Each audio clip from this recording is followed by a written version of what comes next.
Welcome to the SpartanMag.com VCast. Jim Comparoni with Paul Konerdijk. Paul Konerdijk is in College Park, Maryland. Covered Michigan State at Maryland today. Of course, the Terrapins' big winner today, 27-13. Michigan State, another disappointing performance. Some progress in some areas, some lack of progress in other areas.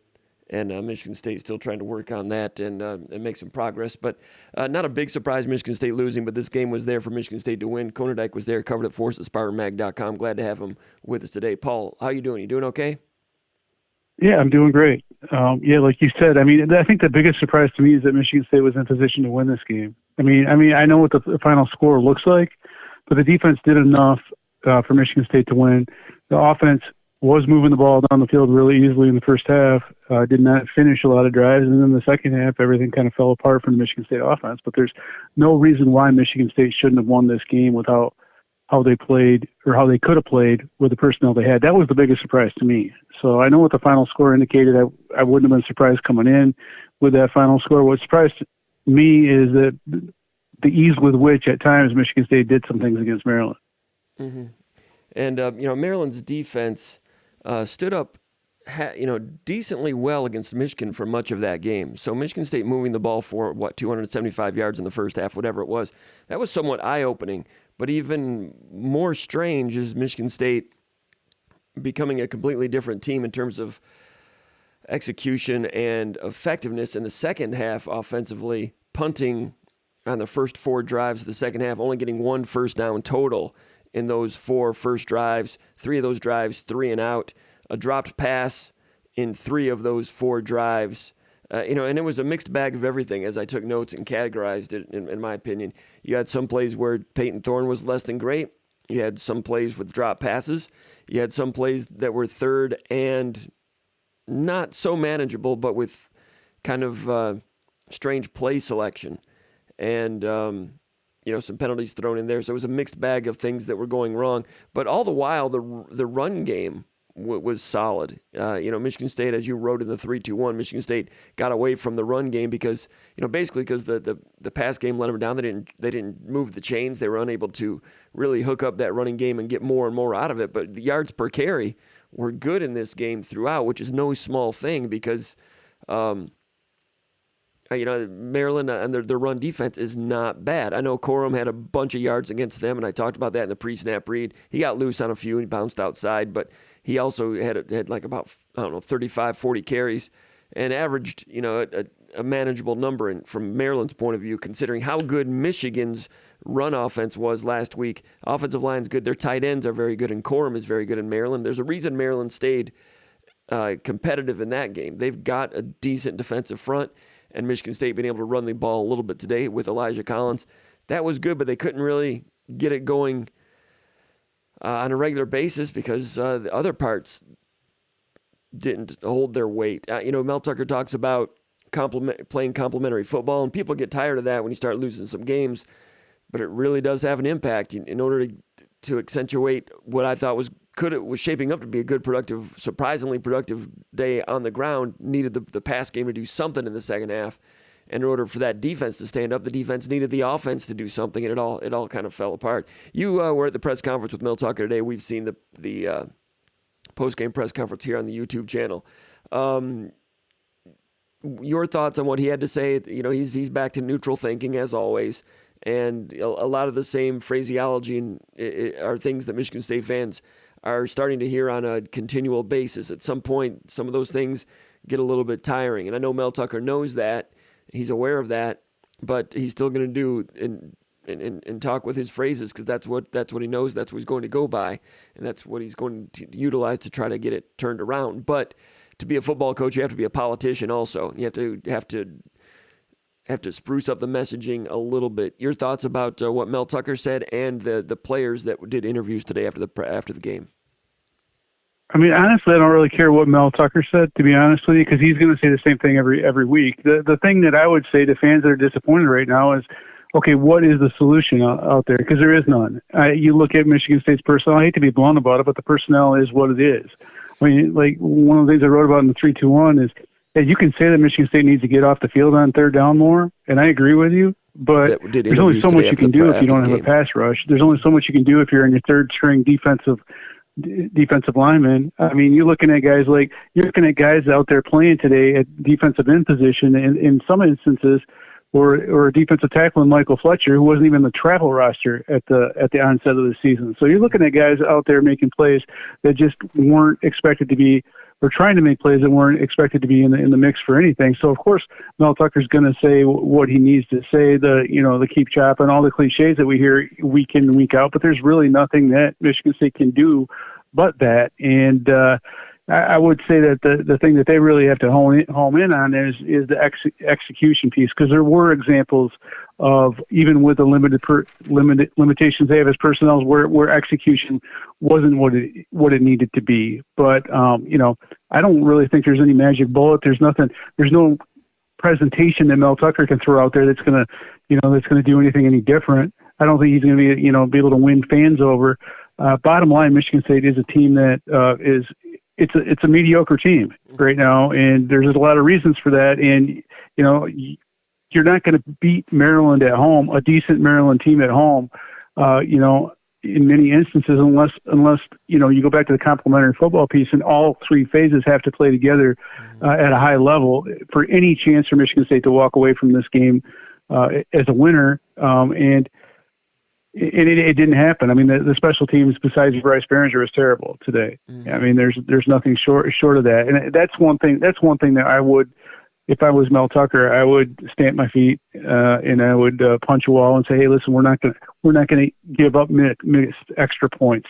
We're not going to have botched snaps on field goal attempts. I mean, that bizarre long snap.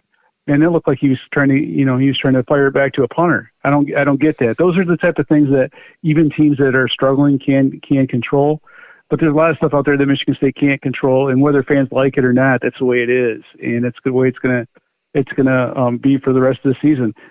Michigan State can only do what it can do, and that's have guys that are playing bigger roles than they should be the best versions of themselves that they can be, and that's not going to be satisfying to anybody out there, based on all the hype and the fallout coming into this season.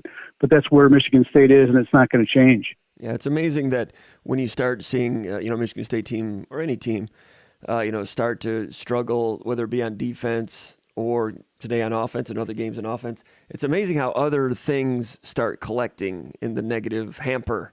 Like that snap. Tucker said after the game that he was told that the snap hit another lineman's leg, and that's why it shot over like that. I didn't see it like that. I have to go back and look at it. That's what he said. He said he'd have to look at it again. He didn't know for sure, but that was strange. But why does that happen now? Why didn't that happen when you were 11 it shouldn't happen. I mean, even if it did hit the other guy's leg, I mean, that's a good long snapper. That's a guy from a long snapping family, that shouldn't happen. He's never made a mistake before. Why couldn't it have happened last year when they were 11-2 and up by 3 touchdowns on Rutgers? It has to happen here when everything else is going off the cliff. You know what I mean? I've covered enough bad teams at Michigan State that when things start going bad, they all start, it just kind of collects on itself. Pass defense. But that block kick is another example of, like we've seen in several of these kind of like, I mean, you even look back at the bowl game. I was thinking about this today when I was sitting in the press box. So you look at the bowl game, the kick, the kick protection units.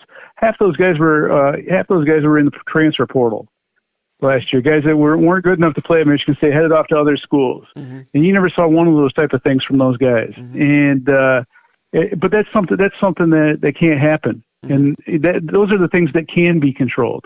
You can't control that you don't have Jacob Slade out there. You can't control that you don't have Darius Snow or Xavier Henderson. You can control basic things like, kick and punt protection. And that was Tyler Hunt on the left side, number 2, who was an excellent corner, got around him, went in there and blocked the field goal.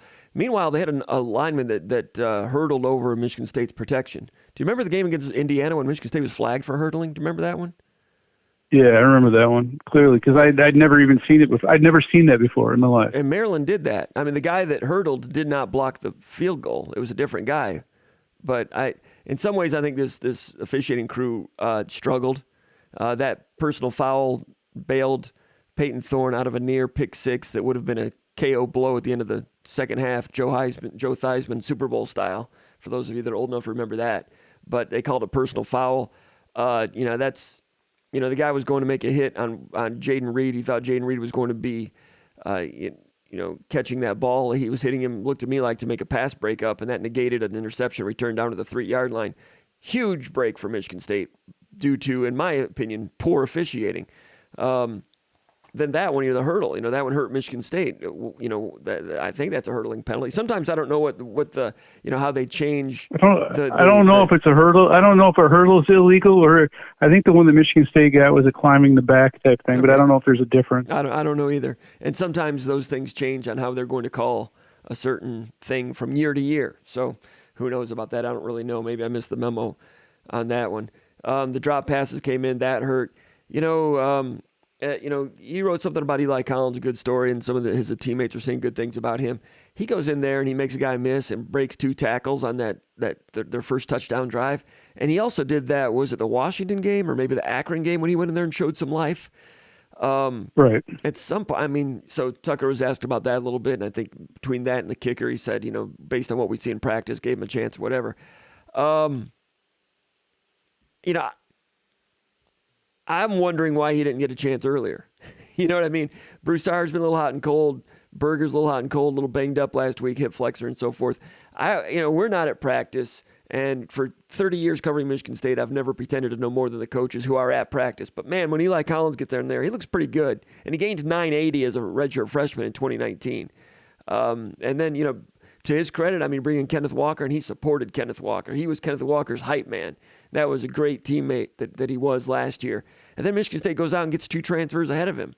And they had some good moments in the first 3 or 4 games here and there. And Collins is not as worn down because he has not had as many carries. And once he gets a lot of carries, maybe he'll start losing from some fizz too. But gosh, it seems like they could have gotten a little more contributions from him earlier. That just seems curious. Almost, I don't know, just seems kind of curious, Paul. I don't know what else to do with that, but Collins looked good. Well, here's what I'm going to say about Eli Collins. You can say that he hasn't had a lot of carries and he's fresh. I say BS to that because those other guys haven't had a lot of carries because they haven't been very effective. Michigan State hasn't been running the football. Those guys aren't carrying the ball a lot. Eli Collins, however, is he's only got 15 carries on the season, but 95 yards. He's averaging 6.2 a carry. He's got 2 touchdowns. Mm-hmm. And I'll tell you what, in that last drive that Michigan State had that ended up in turnover and downs. There's a 3rd down run where he put on his shoulder and he carried a bunch of guys, a good 5-yard gain. Yeah. And I thought to myself, okay, put Berger or Broussard in that role with that blocking in that situation. What would have happened? And I couldn't say unequivocally that those guys would have gotten those yards. I feel like, how could Michigan State have done better to start off the second half? That's where they really got screwed. They came out. Berger was the tailback in that drive, and Michigan State had turnover and downs. And to me, that was a huge series coming out of the locker room. I don't see why Collins isn't the guy on that. Mm-hmm. Everyone talks about riding the hot hand. The things that Eli Collins did, he gives them a physicality that neither Broussard nor Berger possess. I thought Berger later in the second half on a couple of instances he did do some things physically, but in my opinion the reason he did that is because he was feeling heat from Elijah Collins. Might have. So my question to you, my question to would be to the coaching staff is, okay, so why not make everyone earn it? This is Eli Collins. I understand that that's not their guy. It hasn't been their guy, but this is a dude that's put team ahead of everybody else for a long time. He spills it on special teams. And this is the kind of story, this is the kind of guy, this is the kind of effort that they need on the field, and they need everyone at every position to emulate. People that put the program before themselves, people that work their tails off regardless of their role. And those are kind of the kind of guys that people can get behind. And I think Michigan State needs more Eli Collins type stories, and I would expect Collins to get more, going forward. But I think it has to happen, and I expect that it will. Let the chips fall where they may, because Tucker's always saying the best guy is going to play. Well, last year Eli Collins wasn't the best guy. No chance that was Kenneth Walker the third. But there is nothing I've seen from either Broussard or Berger to tell me that they are better than Eli Collins. In fact, I'd argue the opposite. I agree. And with this offensive line, Michigan State needs someone to put their foot in the ground and get the ball upfield and do it with physicality, ball security, all of that stuff. And he's that guy. Broussard is a guy that does not. The one thing, if I was an offensive lineman, it would drive me crazy with Broussard is he does not follow his blocking, and I question some of his cutbacks and whatnot. I just, I don't mind Berger and Broussard as maybe pass catching threats, and maybe that's the deal. Maybe they don't feel like Eli Collins can give them that.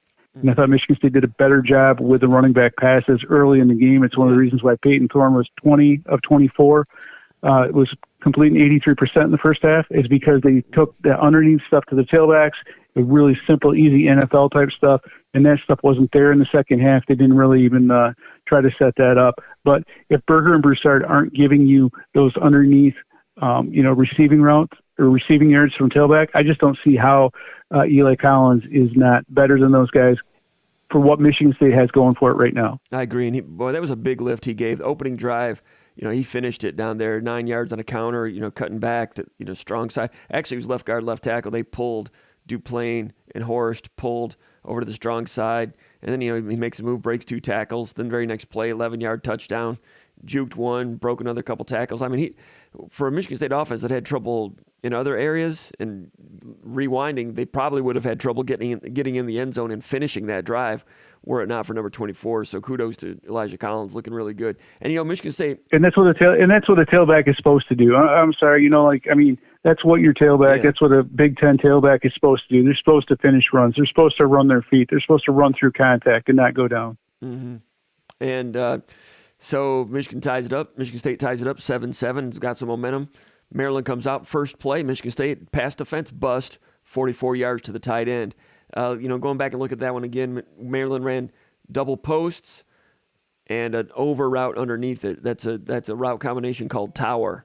Brian Kelly's run that a lot. Peyton Manning used to run it a lot. They ran tower to try to, take the top off with a couple double posts and sneak that deep over route, and it worked. 33 Kendall Brooks, who I thought made some mistakes today with some, reading the hieroglyphics and, in terms of who he's supposed to pick up. 2 or 3 times he turned people loose. He turned 84 loose, got deep, 44 yards. And then later on, Michigan State had that personal foul, illegal low block.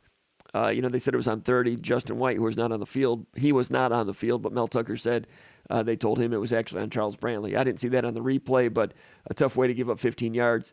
And, they get down there and make it 14-7. So Michigan State gets the ball back, and the 2nd and 2 RPO, they're throwing to Jaden Reed, dropped pass. First of a handful of drop passes today, and every time Michigan State had a drop pass today, it was part of a drive killer. I think every single drop that they had, they did not pick up the first down afterward. So that was 2nd and 2. You drop a pass, 3rd and 2. You get a holding call. They call it on SpartanMag, but actually the replay showed I don't think SpartanMag did it. I think they may have meant 58 Spencer Brown anyway. So it's 3rd and 11, and it throws it away. On that 3rd and 11, Maryland had an interesting coverage. They went man to man on the number 2 and the number 3 receiver, but they had cover 2 on Jaden Reed. It was combination coverage, and Reed and Thorne didn't see anything. Threw it away on 3rd and 11. That was actually a good decision, good coverage there. So Maryland gets the ball back, 3rd and 4, and Michigan State gets off the field, an incompletion, but Michigan State had another coverage bust on that one. The tight end wide open again. Kendall Brooks left him wide open. The quarterback didn't see him. You were there, Paul. You probably saw that. There were 1 or 2 occasions today when Michigan State had busts in pass defense, and Tagovailoa did not see it, did not hook up. But next week, if that happens against Stroud, it'll be touchdown. So these busts continue to happen. Kendall Brooks, he has a lot of experience. He's been putting his heart into it. He's had a really good season to this point. But it's different players busting different times. And it was not Angelo Gross today because he wasn't playing safety. He was playing nickel. But that's a problem that's not going away apparently. Yeah, and then the other thing with Kendall Brooks, another part of the bad day is, and it didn't cost him because they had the goal line stand, but he's the guy that missed the tackle on that long running play. Sure did. And that's something. And to his credit, that's something that we have not seen from him. He's been fantastic against the run this year. But that if he had made that tackle, that wouldn't have gone for 68 yards. And then we'd be talking a little bit about Michigan State's improvement on the run defense. Absolutely. Yeah. And that was a different. But there's like and the drop passes today was a problem. You think of that after that goal line stand. Like Michigan State's got a first down to Barker, and he drops it.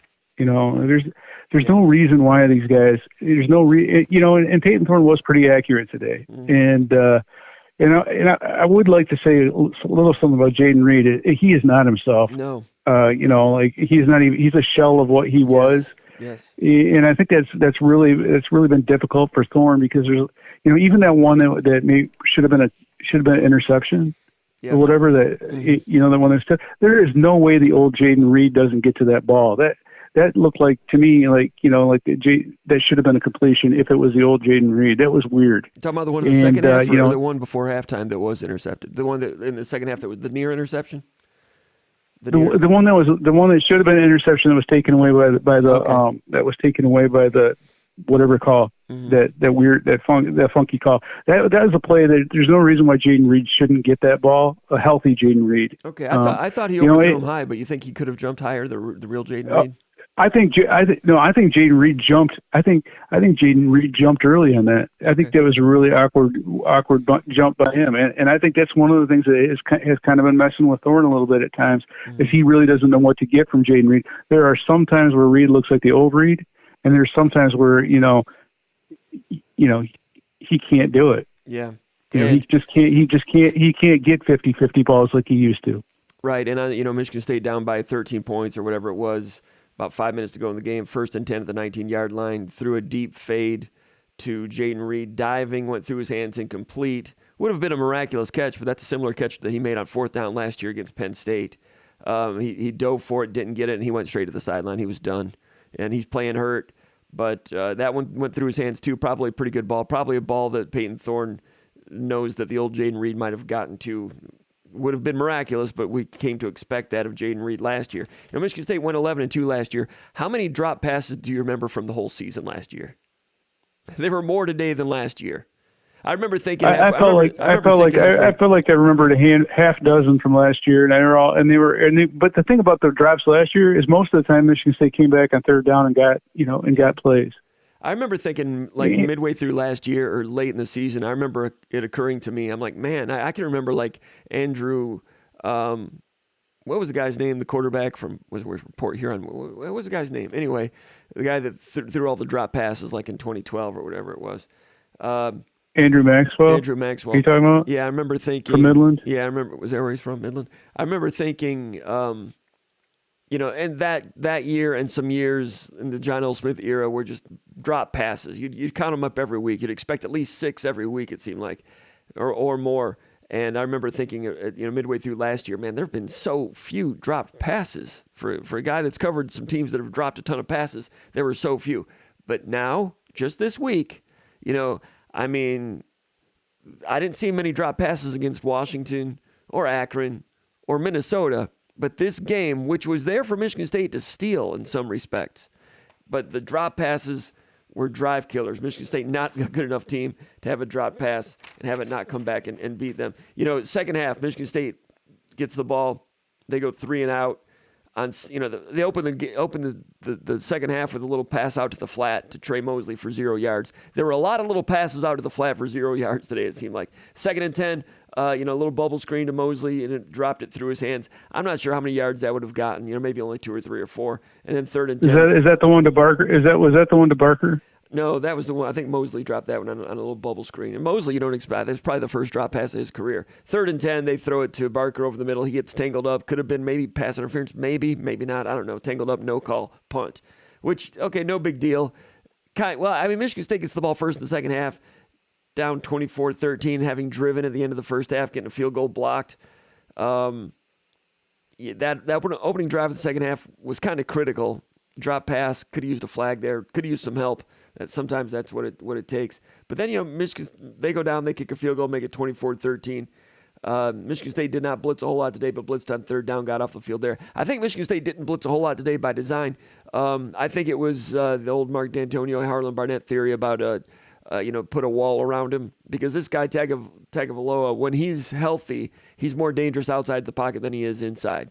So I think Michigan State wasn't really going to try to chase him into a play. But as the game wore on and he started to slow down a little bit, Michigan State tried to put a little more heat on him. But anyway, Michigan State gets the ball back, and Berger gets a 14-yard inside zone run. That's one play that Berger did well. J.D. Duplain with a real good drive block on that one. Now it's 1st and 10, 35-yard line. Throws it to Tyler Hunt, dropped. Then it's 2nd and 10, they lose 2 yards. Then he's sacked on 3rd and 12. That's that. I'll keep beating a dead horse, but those drops, they were never able to overcome those. And pass protection for the 2nd straight week, I thought was good enough. But Thorne, what do you make of Thorne? Accurate in the first half, like you said. Sometimes on 3rd down, they didn't give him much to work with. On several occasions, his receivers didn't finish for him. And then on other occasions, he was the culprit a little bit. I think the blame, so to speak, is shared on offense in terms of what went wrong with the pass game. Yeah, I mean, honestly, I just feel like, I feel like it would be different. I feel like I'd have more, I don't feel it's fair to Thorne right now, like with some of the guys he's got. I mean, the drops aren't his problem. I thought today he threw the ball as accurately as I've seen him throw all season in the first half.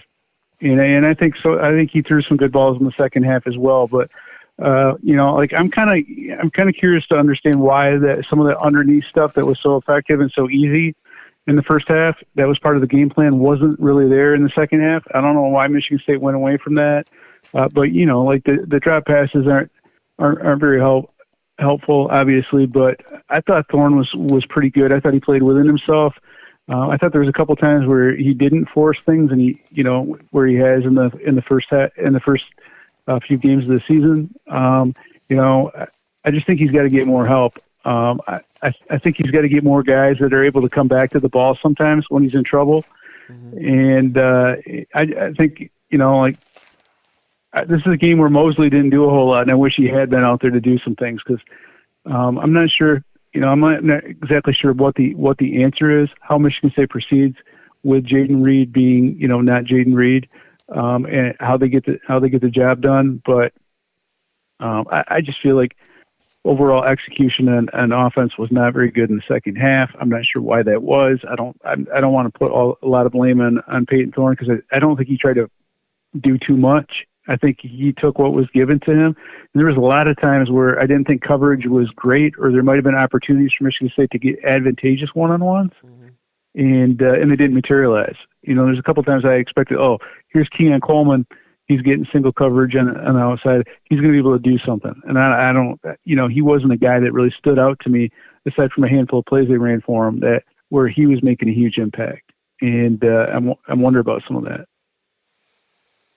I was just counting it up. I guess at the bottom line is I don't think Thorne got as much help as he needed in this game. Mm-hmm.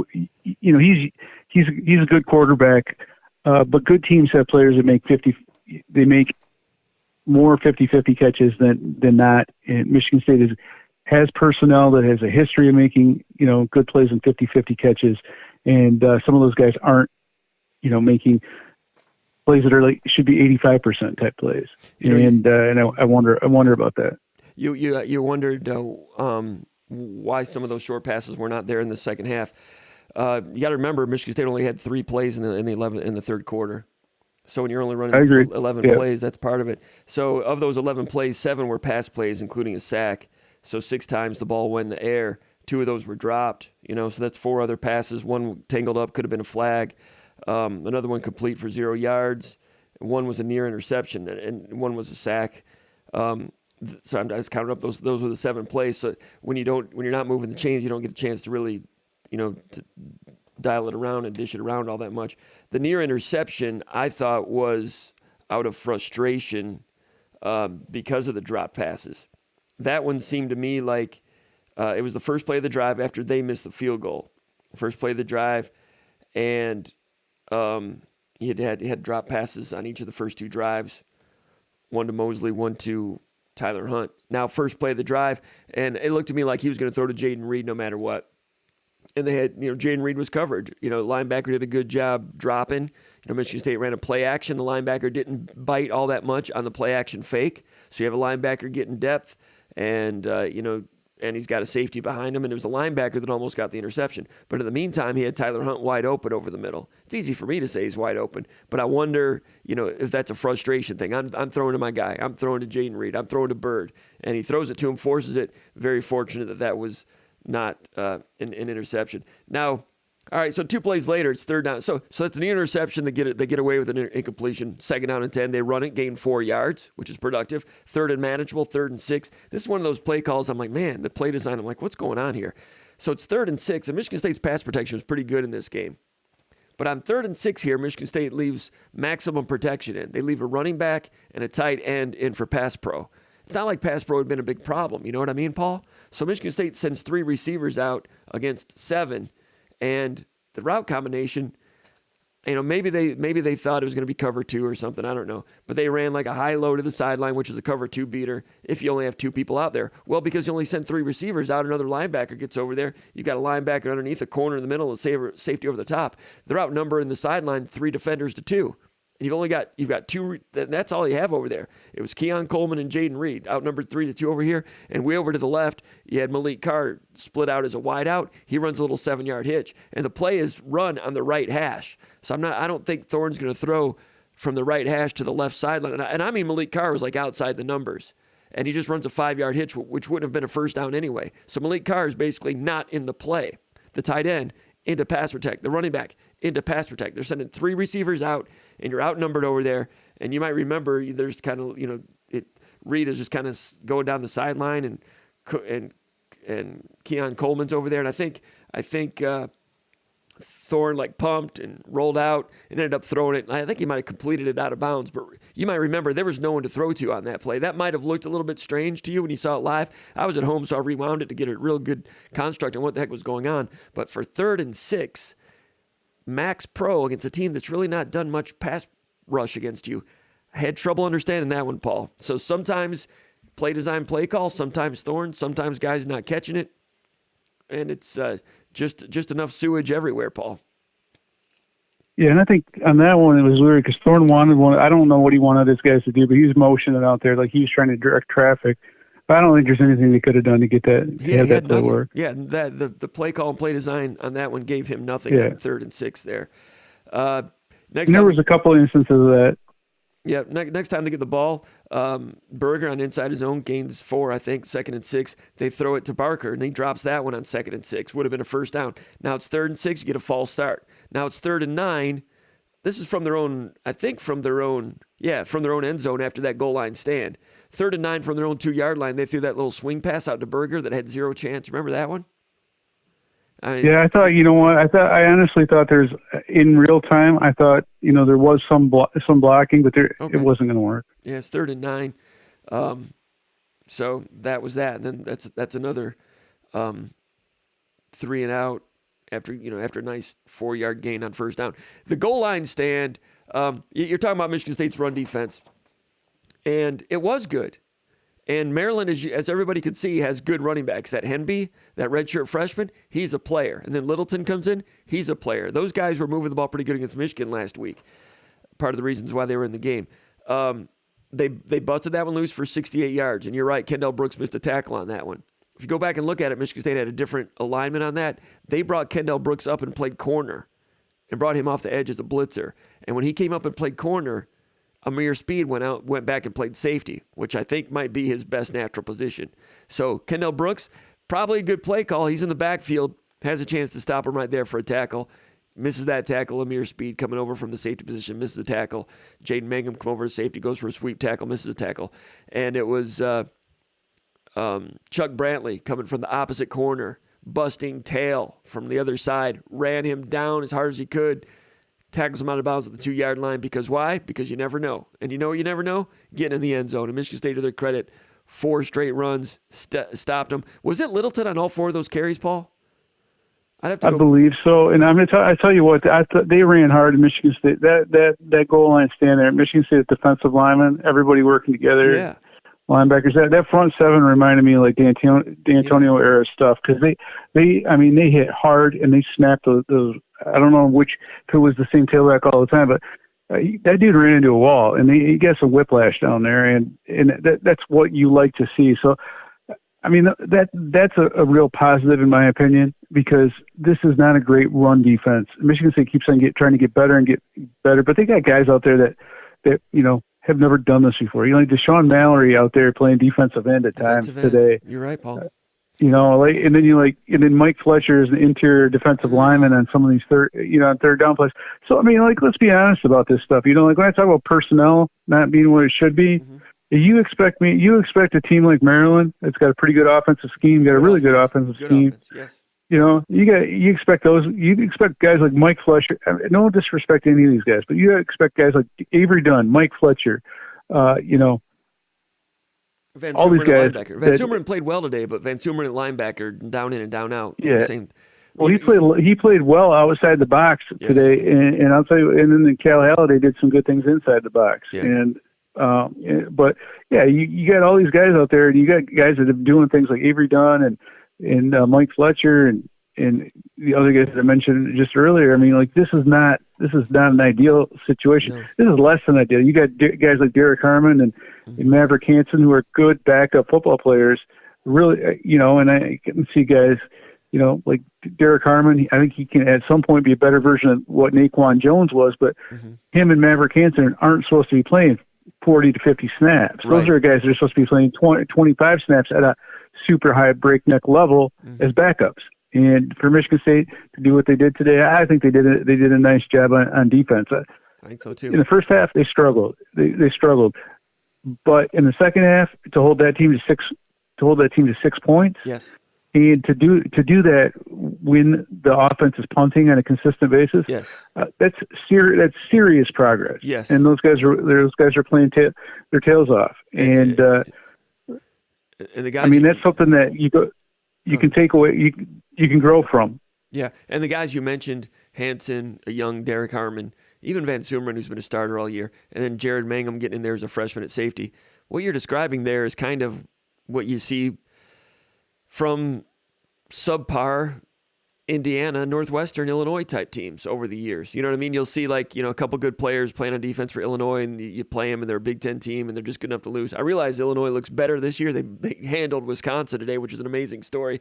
I think Illinois might be 3-1 or 4-1, whatever they are. But I mean, like Illinois of years gone by, or Indiana of years gone by.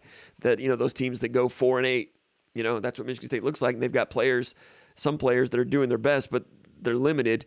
And that's kind of what Michigan State's looking like, one of those 4-8 Big Ten teams. But they're still playing with heart and tenacity, and that's no small thing because you can't lose the team. And when Littleton had that 68-yard run and talked about what happened there, he goes down there. I just checked it. He did carry on all 4 of those plays, which I have to wonder for Maryland. I mean, the guy he's a big dude. He used to be 280 to 85 pounds. He's down to like 240 now. And he runs 68 yards. My guess he might have been a little bit tired, Paul. And it just, go ahead and run him 4 times after just ran at 68 yards. That I don't understand why some coaches do that. From Michigan State's standpoint, you have to be glad that they did. But here's my point. All right, so Maryland rushed for 175 yards in this game, 68 of them came on that play. And yes, that play counts. But no, that play is not on the defensive line, and it's not on linebackers. You know what I mean? Aside from that play, Maryland rushed for 107 yards on 34 carries. And you can see they had good running backs, and their offensive line's not bad either.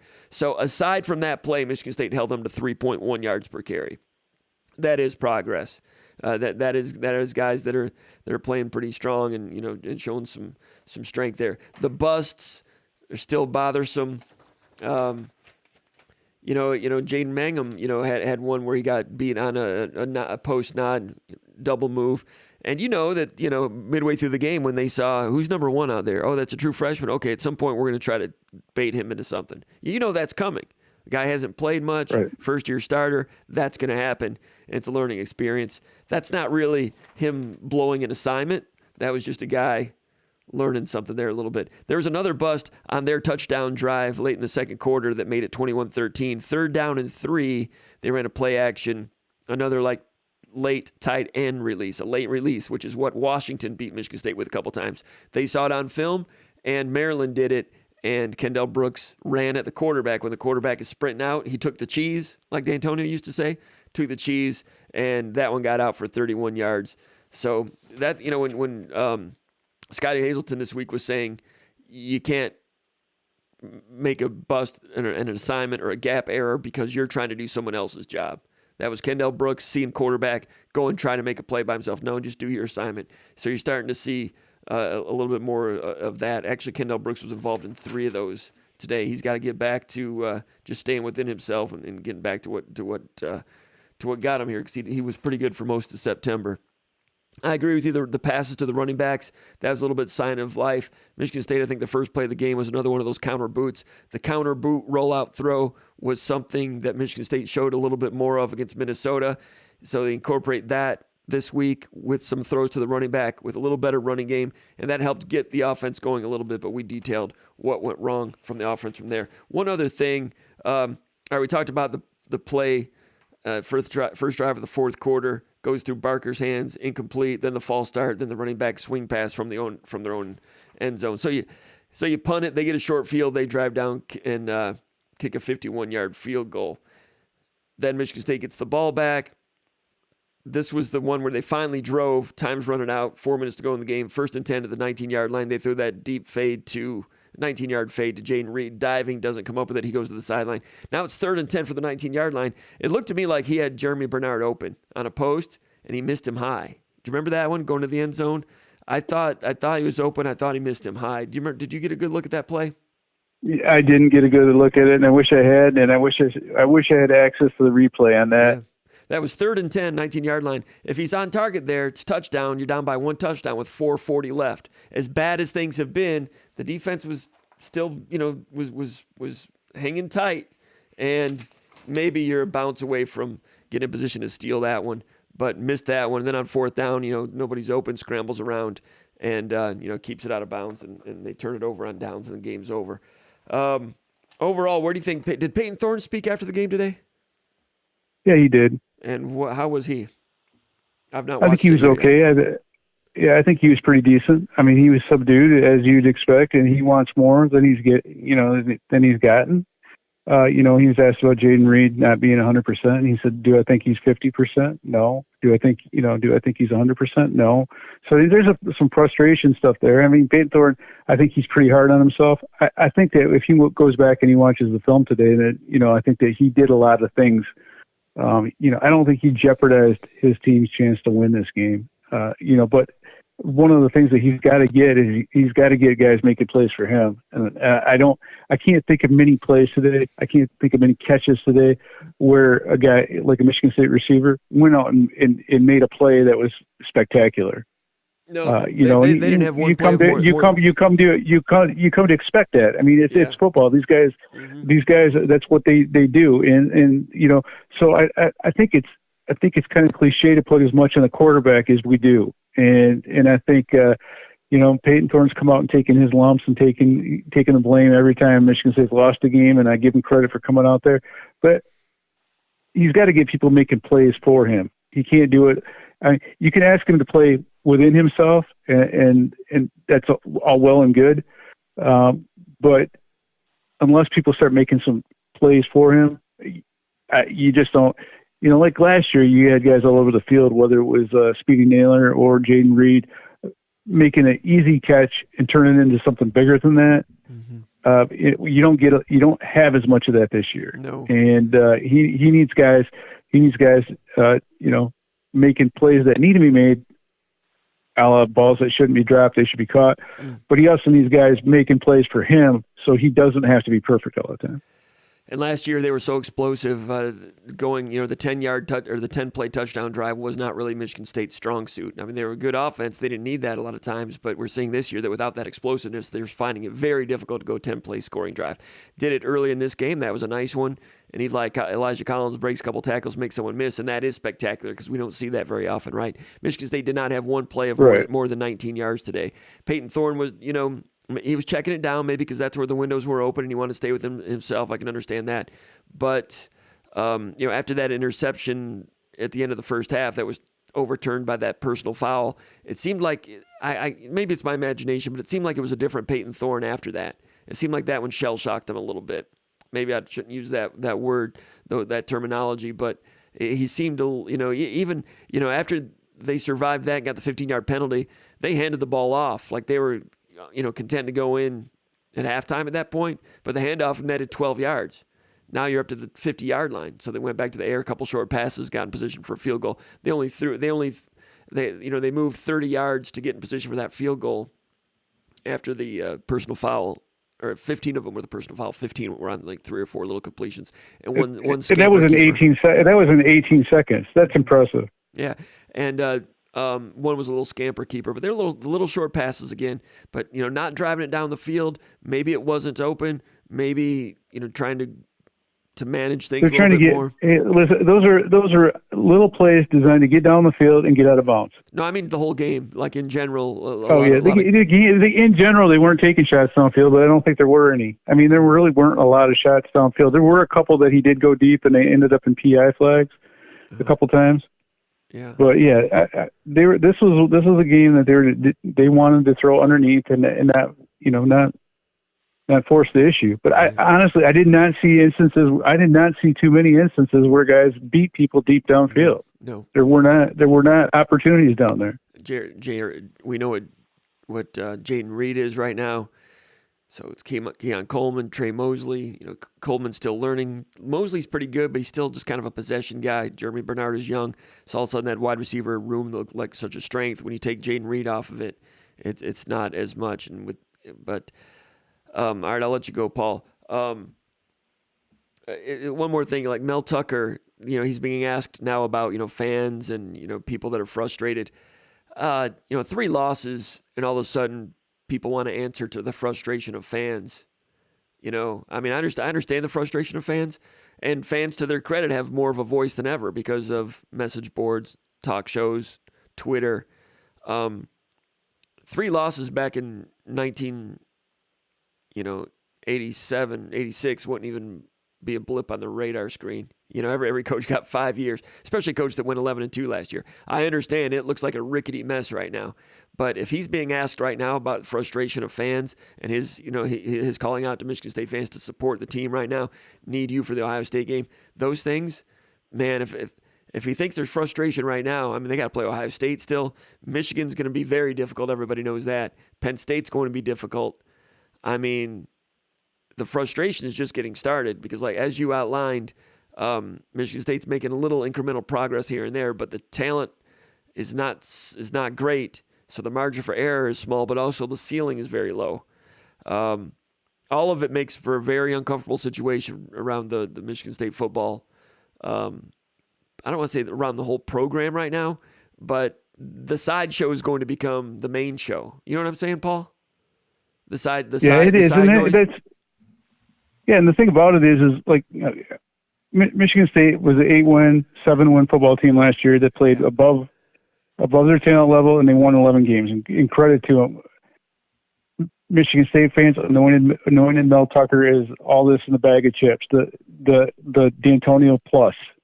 And Tucker had a great year last year. He got the big contract extension. It's all well and good, but with that comes a whole lot of unrealistic expectations where every transfer coming in is going to be another Kenneth Walker. That the coach can do something, that the coach's personality, charisma, or whatever you have, it is going to result in wins. And it's not that way.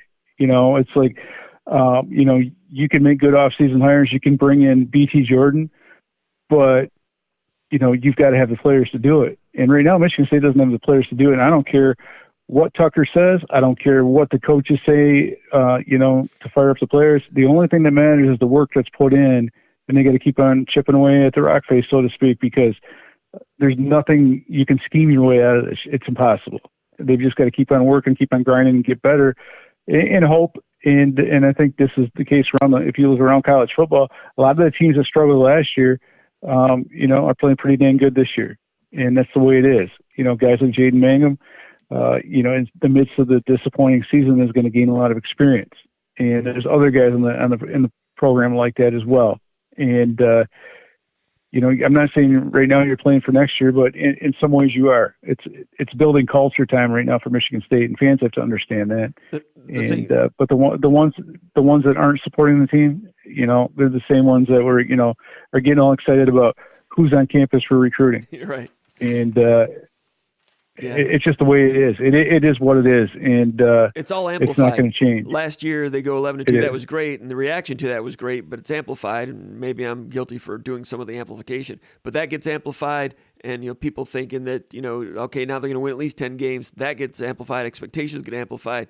What's going on with recruiting and the transfers, all that you said, all amplified. And then when you lose, the negative gets amplified. It's just. Right. It's all crazy. It's the way it is. But 3 losses. Problem is, it's been so messy. I don't know if there's a good way to lose. I can remember some. Nick Saban's 4th year in 1998. They lost like on 2 onside kicks. Right. And then everybody was wondering about Nick Saban. He can't coach at the end of a game. He's making why people were questioning his hands team. He's not a good coach. Look who he had out there in his hands team. Talk about Nick Saban in 1998. The internet was just getting started back then. But, I don't know if it's easier to lose a bunch of close games. I think the 2012 D'Antonio team lost a lot of close games. If it's easier to lose that way or this, neither one is good. I think it's better if you're losing and showing you're getting the maximum out of your players, which Michigan State is not, because you're dropping passes, you're blowing points on special teams, and those busts in the passing game all last year and all this year not going away. What Michigan State has to do, now that the run defense I think is pretty solid, need to continue to do that. It won't look solid against Ohio State. Nobody's does. But run defense needs to continue to be square and sound and getting better. And pass defense needs to be not getting turned inside out with busts. And I think Michigan State took some steps toward rectifying that today by playing more soft zone, more 4-deep zone, 4-deep zone, cover 4, that type of stuff. Not like ultra deep, not like prevent, but just more cover 4. Keep it in front, kind of like Minnesota plays. And you keep it in front and tackle. That's one reason why Maryland had so many of those open passes. They're not supposed to be that open, but if you play that type of defense a lot, at some point, it makes you a little more bust-proof. It makes you less likely to bust. But they ran that double slant tower, over route and created a bust, 44 yards. And those other ones, they created some busts also. Got to try to get to be bust-proof with a good run defense, kick the ball well, catch the ball well. And if you're going to lose, at least be airtight in those areas, and you can grow from that. But that part needs to come around. And I think he still has the attention of the players. There's a lot of transfers on this team, and I worry about it becoming fragmented simply because these guys have not they've not grown up together in the program. So we'll have to keep an eye on that. But next week, Ohio State, they'll lose, they'll get blown out, they'll be 2-4. And then we'll see what Michigan State versus Wisconsin. That'll be the Maalox Bowl, as my boy the Mad Dog used to call it. But Paul, appreciate your work. Let you get out of here and get something to eat and get some rest. Safe trip home. All right, my man. All right, take care. I appreciate all your work. There he goes, Paul Konerdijk. Appreciate it, Paul. There he goes. Paul doing a good job. I'm going to go over these comments here and then wrap it up. Of a very impromptu, a very special edition of the SpartanMag Live VCast. Michigan State fans out there, I know, very upset, but it's football. I understand. Let's see what we got here. Card Chart Chris checking in from Forsyth County, Georgia. Kalamaga Ding Dong, or whatever his name is, from Miami. Putan Sug says, what is the ceiling for this team now? Is a bowl even possible at this point? Ceiling, after the Washington game, I think I wrote about ceiling. And no, the ceiling is like 6, 7, and 5, 6, and 6. And that would take a rally to get to that. So is a bowl possible? It's possible mathematically, but they're 0-2 in the Big Ten. And when you lose a non-conference game, you better not be sub 500 in the Big Ten. It's hard for the math to work up that way, but I doubt it. I doubt it's a bowl team. Kamala Mangdong says, Poonstang, what? All due respect, if you thought a bowl win was at all possible after Minnesota, that's where you're messed up. I mean, and this guy says, they were at this game. They were in this game. If they won, they still have Rutgers, Wisconsin, Illinois, and Indiana. So feasible to get 3 there. All right. Noah Conley says, Scotty Hazelton needs to go and needed to go yesterday. Having the worst pass defense is unacceptable, even in a rebuilding year. He says, we have no chance against any experienced quarterback with this secondary. Putain Sugg says, totally agree. I get that there are injuries, but they knew about these problems last year. They brought in one defensive back. Still, people like Angelo Gross and Chester Kimbrough play for reasons I can't understand. Actually, Kimbrough has not played since halftime of the Washington game. And he didn't play last week against Minnesota. He played special teams, but he's not playing. Angelo Gross, we talked about him all offseason. Nickelback 2 years ago. Safety last year, was involved with some busts. In order for this team to be good, Gross needed to have a better working knowledge of what to do back there. Got turned inside out a couple times. Now he's back at nickel, so Jaden Mangum gets his first career start at safety. He's thin, he's young. He's gonna take some lumps, like Paul said in his 3-2-1 article. But Gross is back at the slot. I can see why they kept Gross at safety for the Minnesota game, because they thought having the best run defense on the field was the way to go. And he is a good run defender as a safety. He has problems with the pass game, so they were willing to do that for another week. Moved him to nickel now. He can run and tackle pretty well. Problem is, now that he's at nickel, now next week's opponent is going to see, number 15's at nickel now in the slot. And last year, in the last, he's playing safety, but you can still, it's a little bit harder to expose him deep from the nickel position, but we'll see how that goes. Noah Conley says this looks like a 3-9 season. Inbound. Putain Sugg says, should have got at least a few more. Speed can't play either. Amir Speed, I started seeing that probably the Washington game. The agility is not there. He's big, 6'3". He's fast, long arms, but the short area, movement of the hips, quick feet that you need, that phone booth burst and quickness that you need, that sports car quickness you need at the corner. He doesn't have that. And you saw today him getting his feet tangled up from what I've seen. I think he's a big guy, could probably be a really good safety. Ronald Williams is a big guy. He probably could have been a good safety. Or with speed, programs like Iowa have made good use, and Nebraska in recent years have made good use of big corners by doing what they do well. And maybe that's what Hazelton and Tucker were alluding to, and they say, let's see what our guys can do well and try to accentuate that. So Speed, when he got in trouble today, was when they're playing man-to-man. There was a man-to-man play over the middle where he just simply had trouble tracking somebody. He was covering number 6. Let's see. Their last touchdown of the first half. On that one, it was cover 6, and Speed just gave a big cushion. 2nd and 11, gain of 12. A couple plays later, 3rd and 10 at the 33-yard line. This was Maryland's last drive of the first half. Scored a touchdown on this drive to take a 21-13 lead.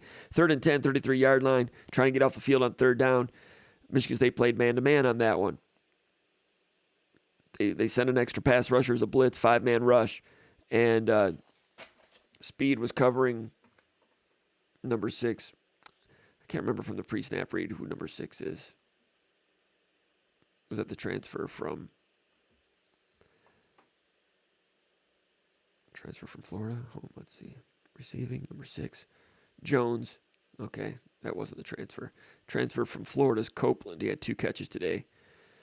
Deitchus, the tight end, had 3. Hembry, the running back, 5 catches. Raheem Jarrett, 5 catches, 41 yards. Jarrett, the former 5-star. He was committed to LSU, but then he flipped to Maryland on signing day a few years ago. He's been good in the past. He's been a little bit quiet so far this year, but Jarrett had a big day today.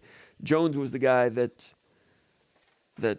Amir Speed was trying to cover there, and he went after him with Jones versus Speed a couple times. So it's 3rd and 10, 33-yard line, man-to-man, 5-man rush, and he's just kind of open on a crosser.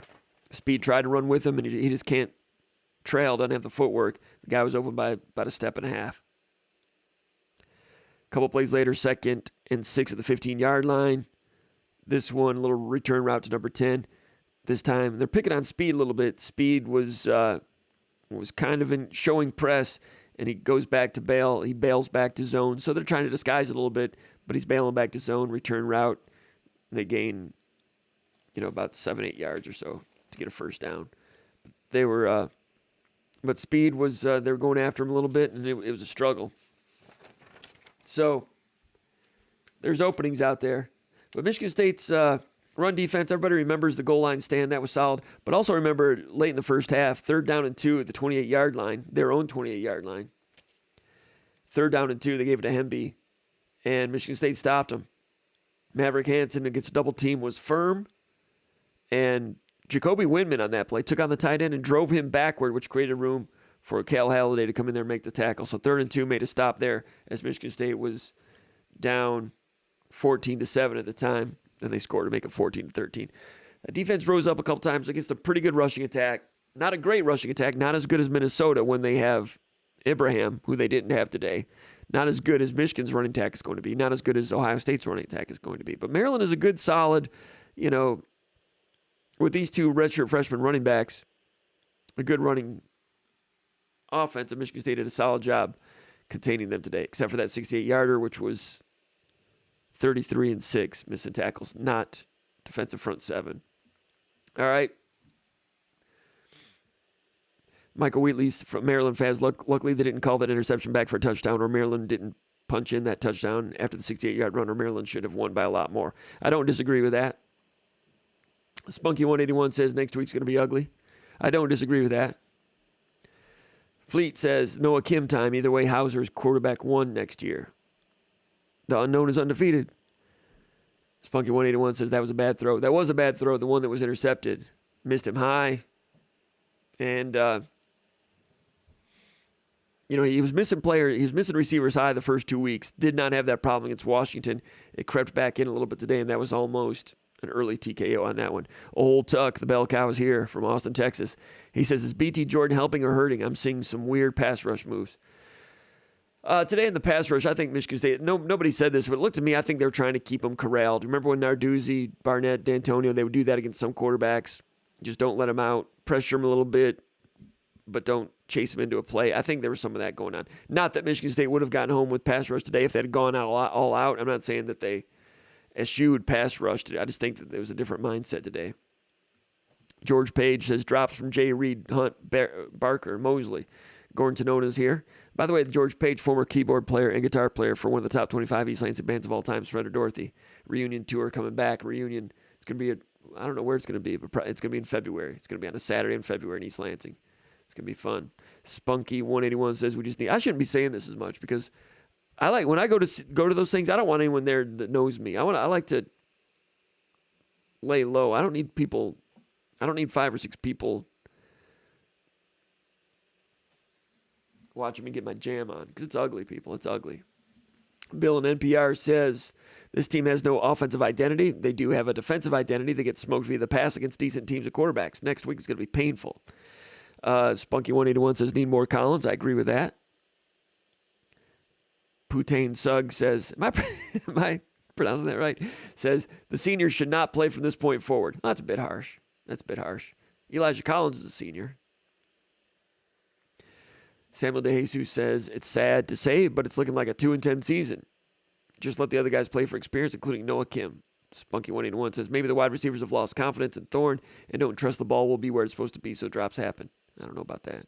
Brandon Quigley says they would have to be catchable balls thrown by Thorne. That gets a little erratic, too. Spunky181 says, did the rain have anything to do with the drops? It's possible. It started raining more in the fourth quarter. Alan, let's see. QQQ says, Mel Tucker got to go. I think it's a bit rash. Alan Saunders says they're just a bad team. I hope Mel Tucker understands this and doesn't really believe only a few small issues. Spunky181 says Georgia pulled out the one. I saw Georgia was having trouble with Missouri today. I'm not surprised they came back and won. Unfortunately, I would have liked to have seen them lose just because, it'd be fun. QQQ says, I cannot believe how much Thorne has regressed this year. QQQ says Kim should have replaced him. I was wondering that a little bit. Thorne had a decent drive there at the end, but I was kind of wondering about Kim, after Thorne threw that near interception. When was it?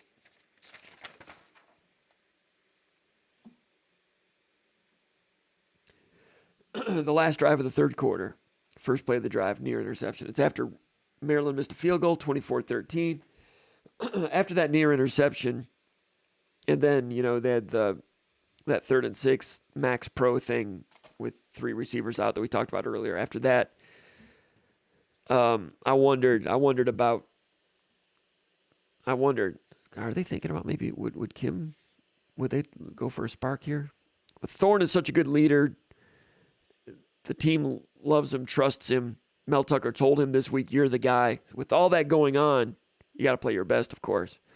And they've not been shy about pulling people in and out here and there. It did cross my mind also. And now that we know what happened, Hindsight being 2020, I just wonder. I kind of would have liked to have seen what would happen if Kim went in there down by that much. Just curious. And he's from right around in that area too, which would have been interesting. It did cross my mind. Old Tuck says, these guys saying Tucker should be fired don't understand much about football, including the ones posting on here. Dakota Vanden Torn says, maybe we move from Tucker and grab Lance Leipold. Kansas would smoke us 56-0 at this point. You probably will not beat. Yeah, Nebraska's probably going to beat you to it on that one. Mr. Bone Man's here. Old Tuck throwing his weight around a little bit. Old Tuck says, I see Thorne with time to throw in a pretty nice pocket. Seems like he's not seeing the field well and trying to make a mistake, or trying not to make a mistake, running after one or two reads. Yeah, I agree that he does not seem comfortable sitting in the pocket and making reads. He does not seem to trust the protection, and I'm not sure that distrust is warranted. Pass protection's been good enough. Last week, there were a couple of third downs where it was like 3rd and 9, drops back, 3-man rush, 8-man protection. He throws to the first guy, gain of 2, tackled, punt, where he had plenty of time. Nothing probably would have been open, but it didn't seem right? Durod Brown says Thorne cannot throw the ball down the field anymore. Check downs all day. Durod, there's more to it, Old Tuck says. Run game threat is a part of it. Thorne's confidence has been shaken. I agree with that.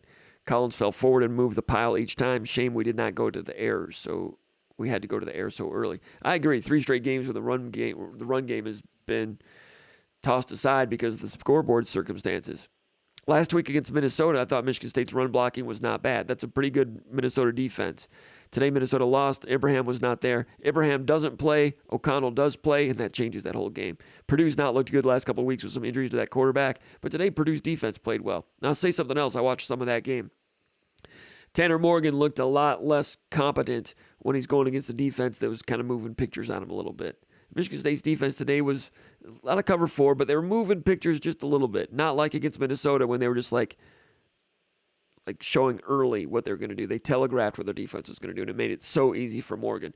For Morgan, how easy it was last week compared this week to a Purdue defense that was moving their pictures a little bit. It was like going from playing a JV team to a varsity team.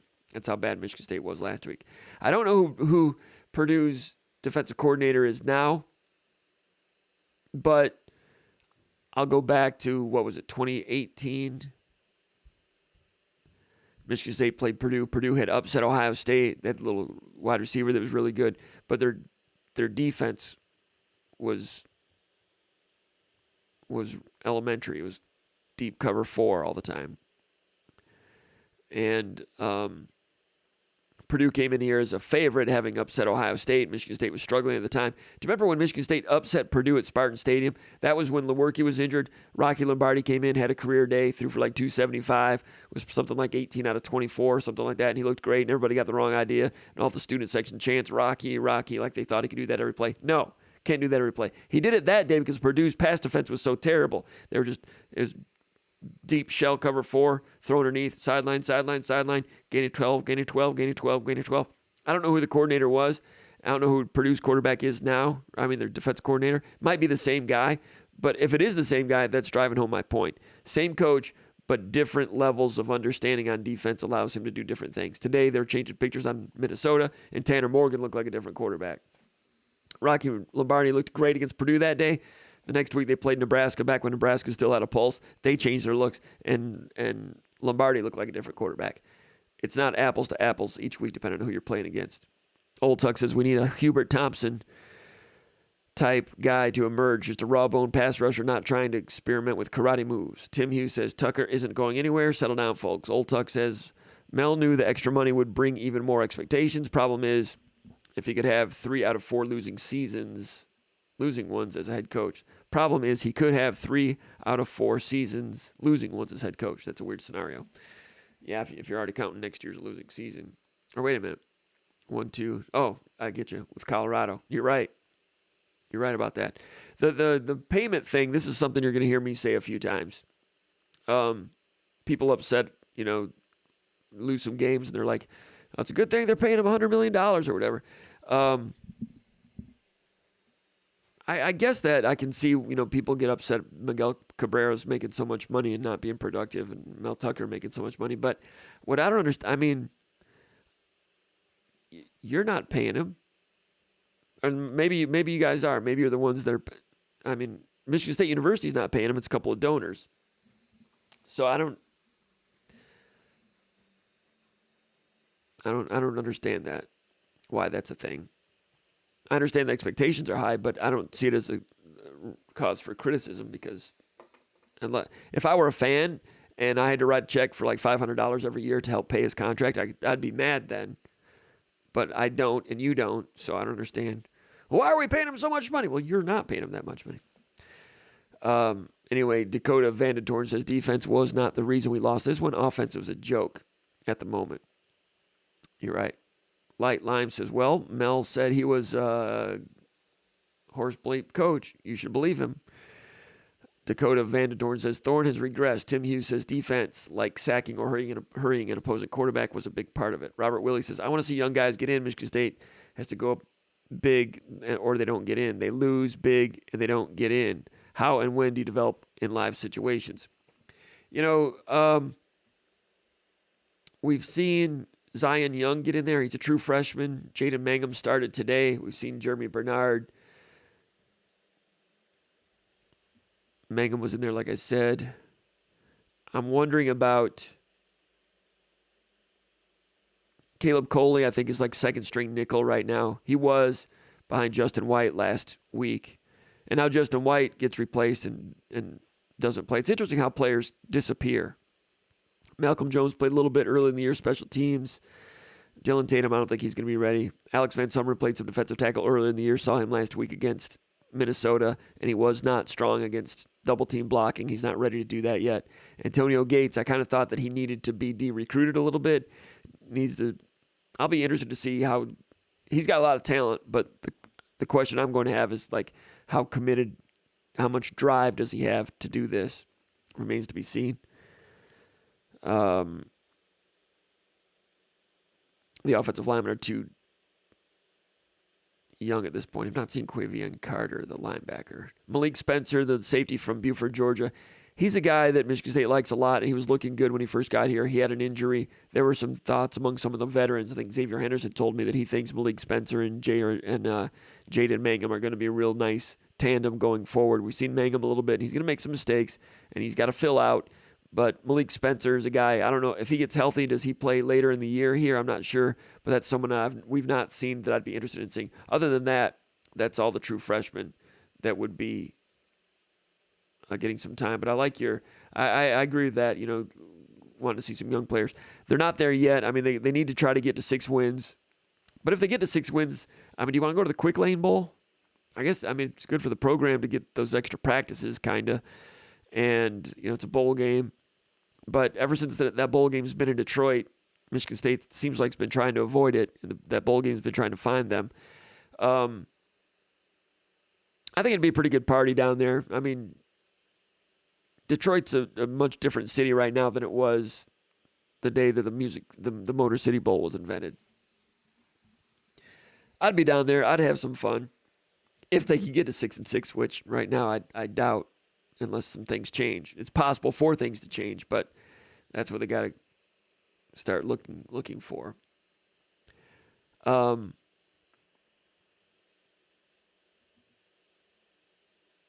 Let's see, going to wrap this up here.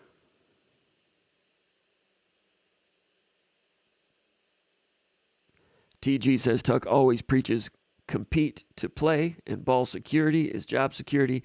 Then why is Thorne still starting? Practice what you preach.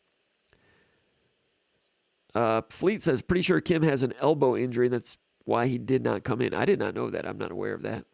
I'll have to look into that. Dakota Vandentorn says, I never heard of Thorne with a shoulder injury, but beat U of M, and a lot would be forgiven in a supposed rebuild. That's true, and Michigan State has had really good teams that have beaten Michigan in the past. And sometimes some not-so-good teams that have done it. I'm not seeing evidence of that being possible this year, but things can change. Sometimes can change a little bit. We'll see. Ghosty47 says, I was feeling secondary played better, but remembered Lil Tua overthrew 5 touchdowns. Well, it's relative. I mean, we only saw 3 or 4 plays when receivers were wide open as opposed to, 8 or 9. So I do think that they changed the coverage a little bit, like I said, and it served a purpose. But it still was not without slippage.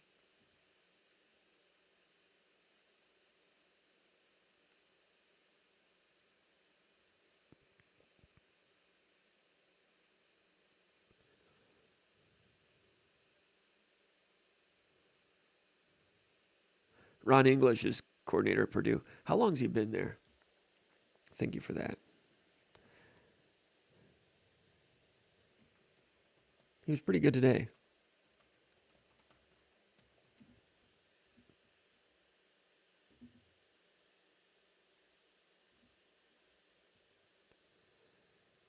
He's been at Purdue since 2021. Okay, so he was not the coach back then when Rocky Lombardi carved him up.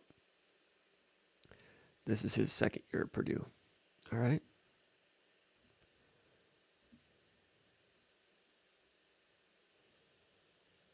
All right, I think we're about done here. Okay.